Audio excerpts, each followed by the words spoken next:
Welcome back to maths logical. तो काफ़ी दिनों बाद मिल रहे हैं हम, है ना। तो क्लास 11th अगर आपके सिलेबस की बात करें तो चैप्टर 6 हमने स्टार्ट किया है, इनइक्वालिटीज। ठीक है, लास्ट टाइम आपसे बेसिक डिस्कस किया था। आज वो क्वेश्चन जो आपके मे बी 6 मार्क्स में अगर दिखे आए तो 6 मार्क्स के। ठीक है, तो चलिए आज की हमारी क्लास रहेगी इनइक्वालिटीज पे, चैप्टर 6 पे, जो कि थोड़ी सी इंपॉर्टेंट भी है और आसान भी है। ठीक है, हर बच्चा इसमें जितने भी मार्क्स हो पेपर में वो सारे के सारे क्रैप कर सकता है अगर थोड़ा ध्यान से सीख ले तो। और हमने क्या स्टार्ट किया मैं बता दूं, इनइक्वालिटीज में देखो बहुत सी चीजें हैं, लेकिन हमने स्टार्ट किया अभी सिर्फ ग्राफ। तो क्लास क्वेश्चन आपके सामने है, आइए देखें क्या है। कह रहा है x is greater than equal to 3 and y is greater than equal to 2 और कह रहा है solve inequality using graph. Graph से सोल्व करने को बोले तो हम क्या करेंगे, कुछ स्टेप्स हैं जो हमें फिक्स रखने हैं, बाकी क्वेश्चन आसान है। आइए देखिए क्या करेंगे बच्चों। सबसे पहले 1 नाम दिया, 2 नाम दिया, यही किया था हमने। पहले पढ़ी थी सिर्फ एक इनइक्वालिटी और उसमें भी यही किया था, नेम देके 1 2। जो प्रोसेस वहां था वही यहाँ पे लगेगा, सिर्फ यहाँ पे चेंज किया है कि यहाँ पे 2 2 आ जाएंगी, 3 3 इनइक्वालिटी आ जाएंगी। तो यहाँ पे थोड़ा सा फर्क आएगा, देखो कैसे। तो 1 और 2 मान देके हम इनको क्या करेंगे, x इक्वल टू 3 और y इक्वल टू 2, 3 और 4 नाम दे दिया। यही तो वहां पे किया था, इनइक्वालिटी को इक्वालिटी बनाया। अब ग्राफ बनाते हैं। देखो x इक्वल टू 3 का ग्राफ, अगर मान लो ये आपका प्लेन है 1 2 3 1 2 3, ठीक है। x इक्वल टू 3 क्या बनेगा, आपको लास्ट टाइम मैंने बताया था कि अगर सिंपल एक सिंगल वेरिएबल है तो x इक्वल टू 3, ये रहा, यहाँ पे एक स्ट्रेट लाइन ड्रॉ करेंगे आप। ये है आपका x इक्वल टू 3 का ग्राफ, ठीक है ना। ऐसे ही y इक्वल टू 2 आपकी ये लाइन बनेगी। इतना समझ में आया, ग्राफ ड्रॉ हो गया। सबसे सिंपल केस डिस्कस कर रहे हैं अभी हम। अब हम क्या करेंगे, हम x और y को 0 पुट करेंगे, किसमें, 1 और 2 में। तो यहाँ पे लिखेंगे कि put x equal to 0 and y equal to 0 in 1 and 2 respectively. ठीक है, आइए तो देखो अगर 0 यहाँ पे पुट करेंगे तो 0 is greater than equal to 3 और वहां पुट करोगे तो 0 is greater than equal to 2। आप बताइए ये ट्रू है या फॉल्स है। क्या 0 3 से बड़ा होता है, बिल्कुल नहीं होता। तो ये कंडीशन क्या हो गई, फॉल्स। ऐसे ही नीचे 0 क्या 2 से बड़ा होता है, नहीं होता। तो ये भी कंडीशन क्या हो गई, फॉल्स। और बच्चों अगर कंडीशन फॉल्स हो तो हमारी लाइन का जो ग्राफ का शेड होगा वो अवे फ्रॉम ओरिजिन होगा, ये बात याद रखनी है। तो देखो अगर मैं इस लाइन की बात करूं, इसका शेड जाएगा ऐसे, x इक्वल टू 3 का, ठीक है। और y इक्वल टू 2 का कैसे जाएगा, ऐसे ऊपर की तरफ। देखो अवे फ्रॉम ओरिजिन दिखाना है हमें, है ना। अब यहाँ पे क्या समझना है हमें कि ना, मान लो 2 लाइन का ग्राफ बना है तो हमें वो पोर्शन निकालना है जहां पे दोनों ग्राफ इंटरसेक्ट, कट, जहां पे मिल रहे हो। जैसे कि देखो इस पोर्शन में सिंगल है, बात खत्म। इस पोर्शन में सिंगल है, बात खत्म। अगर मैं इस लाइन को ऐसे बढ़ा दूं और इसको भी ऐसे बढ़ा दूं तो ये एक ऐसा पोर्शन है बच्चों, ये वाला, जहां पे दोनों ग्राफ इंटरसेक्ट कर रहे हैं, ठीक है। और हमारे केस में वही आंसर आएगा, ठीक है। तो आप अगर इसको नाम दे दो कुछ भी i, तो आप लिखेंगे कि i इज फिजिबल रीजन।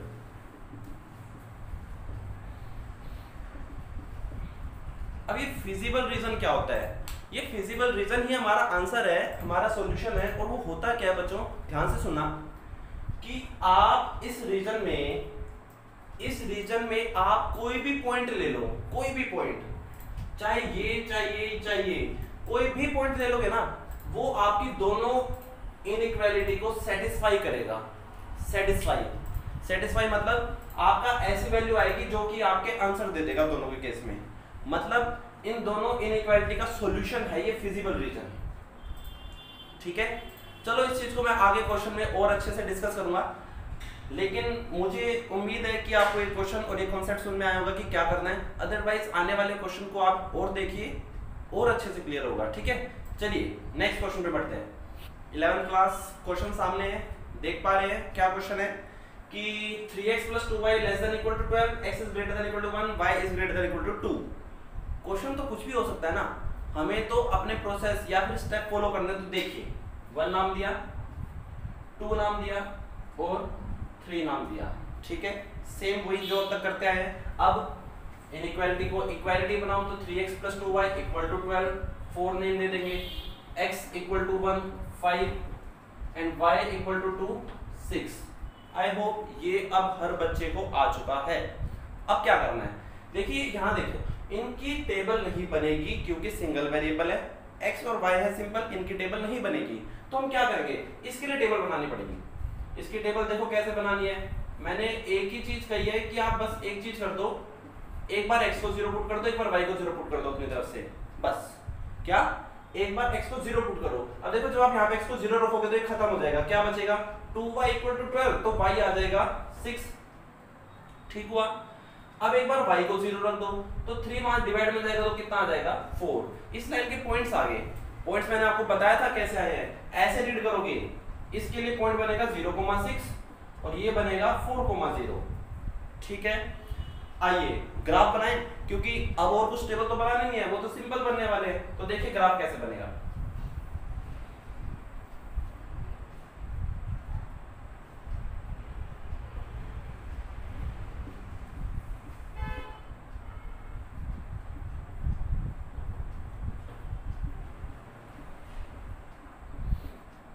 अच्छा एक बात और कि देखो हमारे क्वेश्चन में ना कहीं पे भी नेगेटिव वैल्यू नहीं है, इसलिए मैंने ग्राफ में कहीं पे भी नेगेटिव नहीं दिखाया, सिर्फ पॉजिटिव में बात करी है। और वैल्यू कहां तक लेनी है, आप क्वेश्चन में देख लो, 6, 4, 2, 1, मैक्सिमम वैल्यू 6 है तो मैंने दोनों तरफ बस 6 तक दिखाया। ऐसा नहीं कि कितना भी लिखते जाओ, उतना काम करो जितना आपको रिक्वायरमेंट है, ठीक है।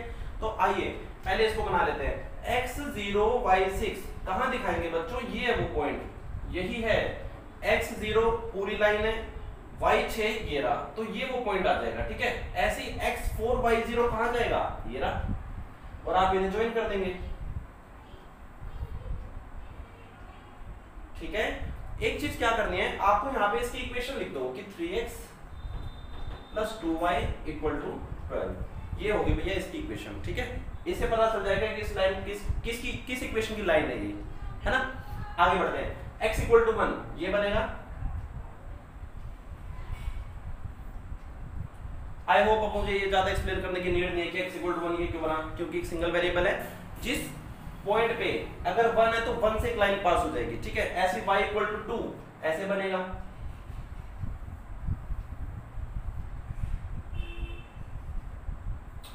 इतना समझ आया, क्लियर है।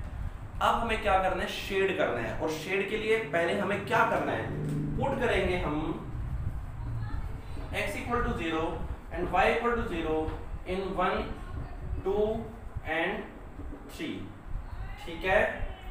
आओ करें वैल्यू पुट। तो देखो अगर यहाँ पे 0 पुट करेंगे, 0 < = 12 क्या हो जाएगा, ट्रू, कंडीशन ट्रू होगी। अच्छा ये किसके लिए ट्रू है, फर्स्ट के लिए। ये वाली जो इक्वेशन है 3x + 2y, उसका ग्राफ है ये वाला, तो इसका शेड कहां जाएगा, ऐसे।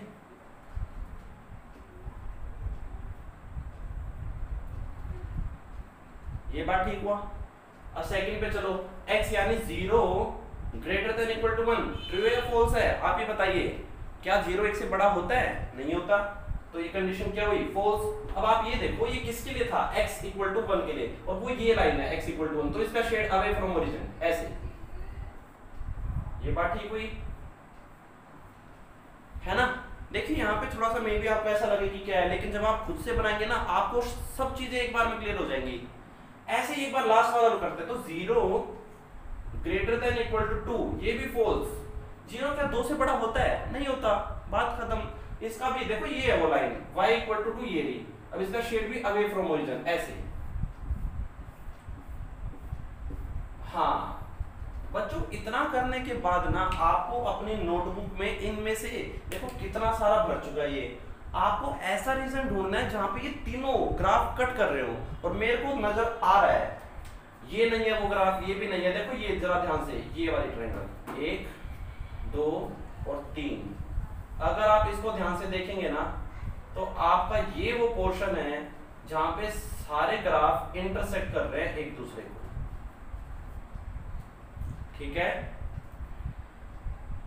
आई होप ये समझ में आया है।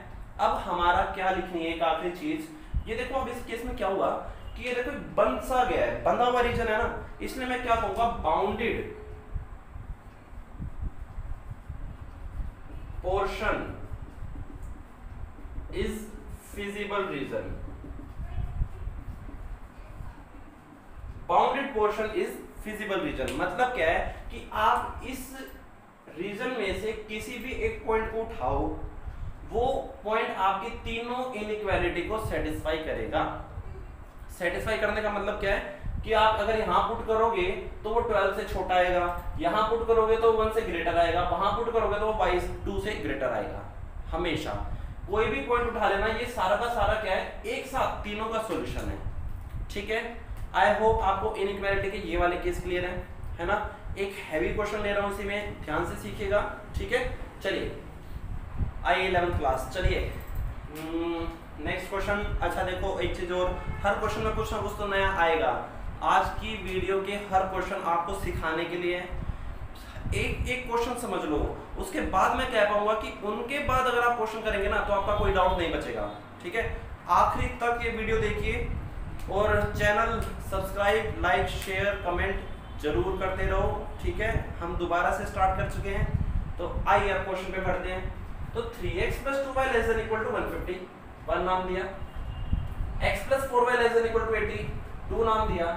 x ≤ 15, 3 नाम दिया। ये क्या है, ये आपके क्वेश्चन की कंडीशन है, इनका कुछ करना नहीं है। उसने आपको बस ये कहा है कि क्वेश्चन में जो x और y होगा वो 0 से या तो 0 हो सकता है या फिर उससे बड़ा हो सकता है, नेगेटिव नहीं हो सकता। x और y नेगेटिव नहीं होंगे, उनसे बड़े हो सकते हैं, ठीक है। अदरवाइज अगर आपको क्वेश्चन मिले तो भी कुछ नहीं करना, अदरवाइज देखो पिछले वाले क्वेश्चन में आपको दिया ही नहीं था, ठीक है। तो ये कंडीशंस है, इतना याद रखिएगा। चलिए अब हम करना क्या, हमें अपने स्टेप्स फॉलो करने हैं। तो क्या करेंगे, 3x + 2y = 150, 4 नाम दे दिया। x + 4y = 80, 5 नाम दे दिया। और x = 15, 6 नाम दे दिया। ये ठीक है, इतना समझ आ रहा है। अब टेबल बनाते हैं, इसकी टेबल बनेगी, बिल्कुल बनेगी, क्योंकि 2 वेरिएबल है। तो x और y, अगर x को 0 पुट कर दो तो y कितना आ जाएगा, 75, और y को 0 पुट कर दो तो कितना आ जाएगा, 50, ठीक है। इसकी टेबल बनाओ। अगर मैं x को 0 पुट कर दूं तो y कितना, 20, y को 0 पुट कर दो तो x कितना, 80। ये बात ठीक होगी। इसके लिए मेरे को कोई टेबल नहीं बनानी, क्योंकि x = 15, सिंपल एक स्ट्रेट लाइन बनने वाली है जो कि 15 से पास होगा। अब ग्राफ बनाते हैं। देखो वैल्यू क्या लोगे आप, अपने टेबल के अकॉर्डिंग, पॉइंट्स के अकॉर्डिंग वैल्यू लोगे। तो पॉइंट देखो 75, 50, 20, 80, 15 ऐसे है ना। तो मैं 20 20 के गैप में ले रहा हूँ। क्या आ जाएगी वैल्यू, 20, 40, 60, 80, 100। ये आपकी x एक्सिस होगी, इतना ठीक है। ऐसे यहाँ पे आ जाओ, 20, 40, 60, 80, 100, और ये y एक्सिस। चलिए पॉइंट्स दिखाते हैं। इसका पॉइंट आएगा 0,75, x 0/75, यहाँ पर आएगा कुछ, यहाँ पे है ना, क्योंकि देखो यहाँ तो 70 होगा, उसका भी हाफ दोगे तो 75। यहाँ पे आप ऐसे दिखा सकते हो 0,75, चलो अच्छे से दिखा दें, 0,75 ऐसे पॉइंट्स, ठीक है।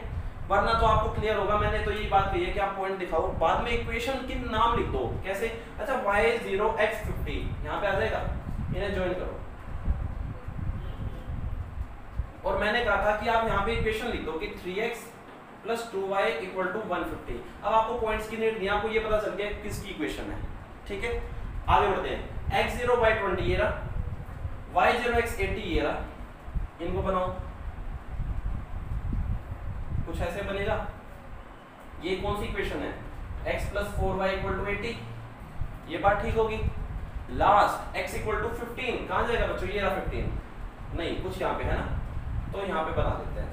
चलो ये क्या आ गया, x = 15। ये तो हमारी बनी है ग्राफ में, जिसमें हमने 3 स्ट्रेट लाइन बनाई है। अब हम करेंगे इनइक्वालिटी का यूज। मैंने लास्ट टाइम बताया था कि ग्राफ बनेंगे इक्वालिटी के, शेड करवाएगी इनइक्वालिटी, ठीक है, शेड करवाएगी। तो शेड कैसे करवाएगी, देखो पुट करते हैं x equal to 0 and y equal to 0 in 1 में पुट करोगे तो क्या आ जाएगा, 0 लेस देन इक्वल टू 150। बताओ ट्रू है फॉल्स है, 0 150 से छोटा होता है, ऑब्वियसली है। तो आपकी पहली इक्वेशन ये थी ना, इसका शेड आ जाएगा ऐसे इस तरफ, ठीक है। इस बार मैं थोड़ा सा अलग वे से ही करूंगा, तीनों के तीनों थोड़ा सा अगर आप देखेंगे समझेंगे तो बात बन जाएगी। इतना ठीक हुआ। अब दूसरी में करते हैं, फिर से put x equal to 0 and y equal to 0 in 2। तो देखो क्या आएगा, 0 लेस देन इक्वल टू 80। बताओ ट्रू है फॉल्स है, 0 80 से छोटा होता ही होता है, इससे तो सोचने वाली बात नहीं है। तो ये भी ट्रू था और ये भी ट्रू आ गया। इसका क्या है ग्राफ, ये देखो ये लाइन जा रही है, तो इसका ऐसे बना है, तो ठीक है। थोड़ा सा ध्यान से देखना प्लीज, जब आप वीडियो देख रहे हैं ना, कि शेड कौन सी लाइन का कैसे बना रहे हैं। जब आप खुद से करेंगे तो कोई दिक्कत नहीं आएगी, है ना। Last put x equal to 0 in 3। यहाँ पे सिर्फ x क्यों, क्योंकि वहां पे x है, तो 0 less than equal to 15। True या फॉल्स है, फिर से ट्रू आ गया बच्चों, 15 से छोटा होता है 0, है ना। तो ये लाइन और इसका ग्राफ ऐसे आ जाएगा, ऐसे बना देते हैं लोग, अलग अलग दिखा दिया बस, हालांकि खिचड़ी पक चुकी है। बोर्ड पे थोड़ा सा ऐसा ही बनेगा, ठीक है, फिर भी आई होप आपको क्लियर है। अब आपको ऐसा रीजन ढूंढना है यहाँ पे कि जहाँ पे तीनों ग्राफ कट कर रहे हैं, कहाँ है वो रीजन, ढूंढे। ये तो है नहीं, देखो साफ दिख रहा है, इस लाइन का कर्व जा रहा है नीचे, तो ये वो पोर्शन है इतना।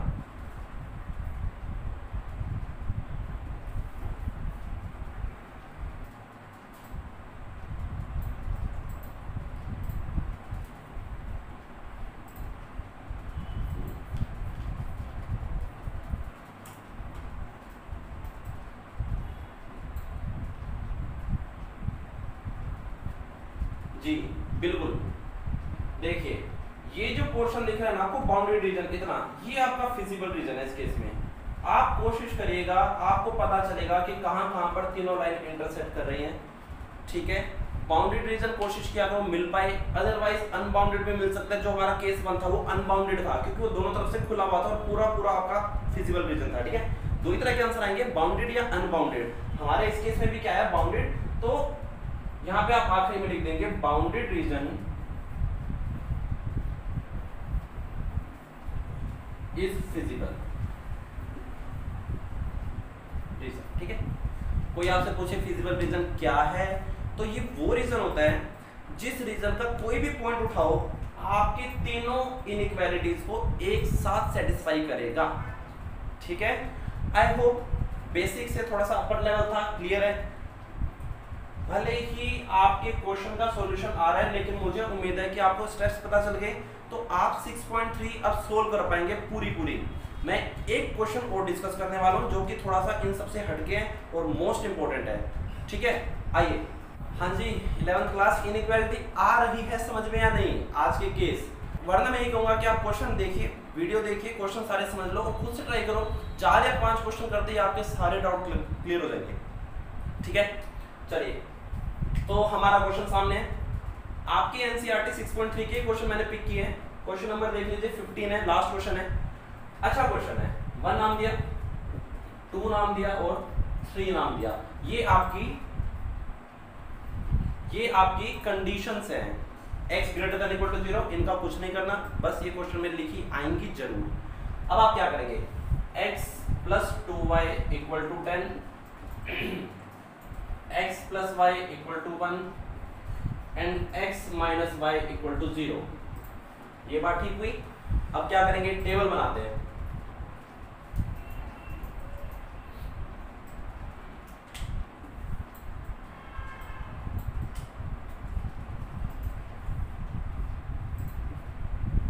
बताइए, x0 तो y कितना 5, y0 तो कितना x 10, ठीक हुआ। आगे बढ़ते हैं, x0 तो y1, y0 तो x1, सिंपल बात है ना। वहां आओ, इस बार जो नई चीज आ रही है वो ये है, क्या, अगर x0 पुट करा तो y भी 0, y0 पुट करा तो x भी 0। ये स्पेशल केस आ गया जहाँ पे आपके एक्स वाई क्या आएंगे, 0 आएंगे। इस केस में आप क्या करेंगे, ये थोड़ा सा हटके क्वेश्चन बन जाता है। तो इसमें आप एक तो ना क्या करो, एक पॉइंट और ले लो। क्या लो मैं बता देता हूँ। मतलब मान लो x1 ले लिया, x1, अगर x1 ले लिया तो 1 देखो वहां जाएगा नेगेटिव बनेगा, और माइनस से माइनस कर तो y भी कितना आ गया, 1। ठीक है, x1 लिया तो y भी कितना आया, 1। अब हमें क्या करना है, ग्राफ बनाना है। तो चलिए ग्राफ बनाए। चलिए बच्चों मैं पॉइंट्स कैसे लूंगा इस बार देखो, मैं 2 2 के गैप पे ले रहा हूँ। 2 4 6 8 10, 2 4 6 8 10, ये y एक्सिस है, ये x एक्सिस है। ठीक है, तो 2 2 के गैप में मैंने लिया पॉइंट्स। अब करते हैं स्टार्ट। तो x0 y5 कहाँ आएगा, यहाँ पर आ जाएगा, और y0 x10 कहाँ आएगा, यहाँ पे आएगा। तो लाइन कैसे बनेगी, ऐसे। आई होप ये क्लियर है। इसकी इक्वेशन लिख दो, x + 2y = 10। इतना क्लियर है। नेक्स्ट x0 y1 यहाँ पर, और y0 x1 यहाँ पर, तो ऐसे बनेगी। और ये क्या बन गई, x + y = 1। ये ठीक है, थोड़ा सा बहुत करीब है पर फिर भी क्लियर है। ज्यादा देखो कटिंग वटिंग नहीं करवानी, बस आप ऐसे लाइन ड्रॉ कर दो सिंपल सी। लास्ट x0 y0 ये रहा, y0 x0 सेम ही है, x1 y1 यहाँ पे जाएगा वो पॉइंट। ठीक है, तो यानी देखो लाइन ऐसे बनेगी।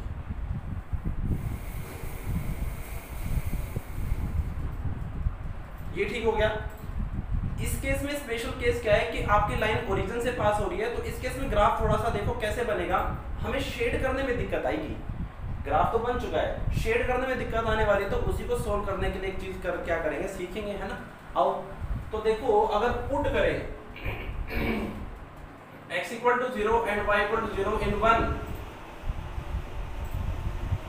तो 0 <= 10 ट्रू है, फॉल्स है, ट्रू है। तो इस कंडीशन की यानी इस लाइन की इनइक्वालिटी देखो ऐसे बन जाएगी, ऐसे।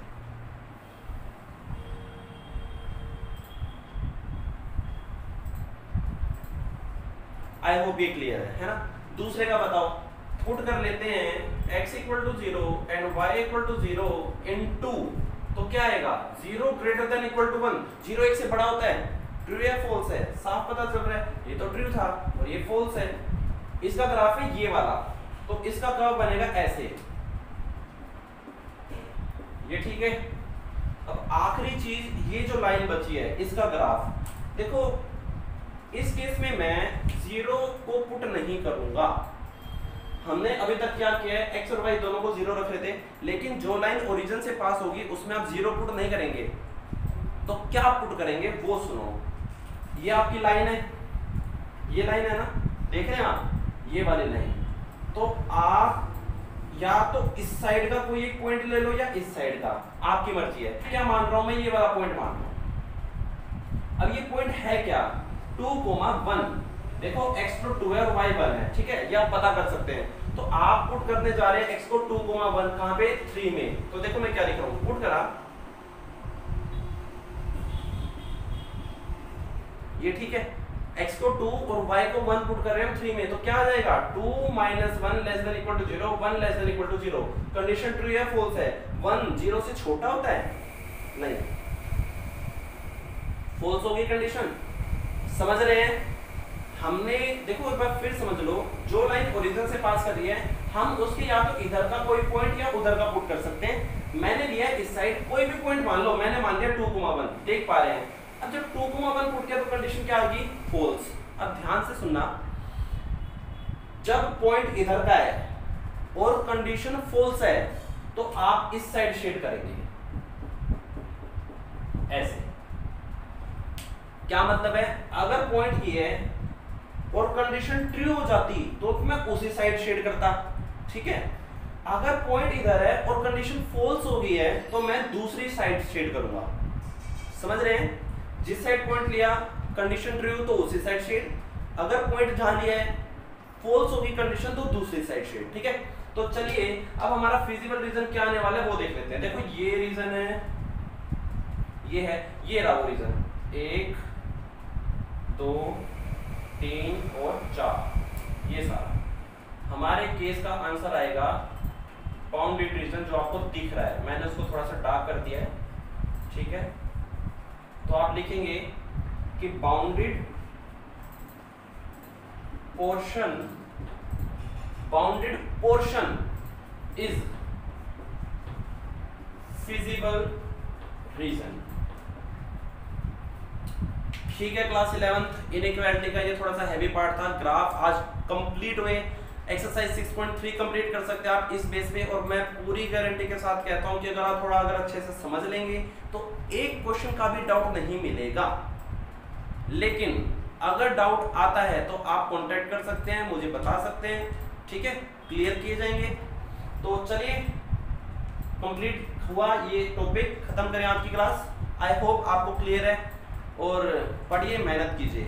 चैनल सब्सक्राइब करना बार बार कहता हूँ, भूला मत करो। जिन्होंने कर दिया अब वो शेयर करना शुरू करो, ठीक है, बढ़ाते रहो चैनल, बाकी बच्चों को पता चले, उनको भी थोड़ा फायदा हो। ठीक है बच्चों, थैंक यू।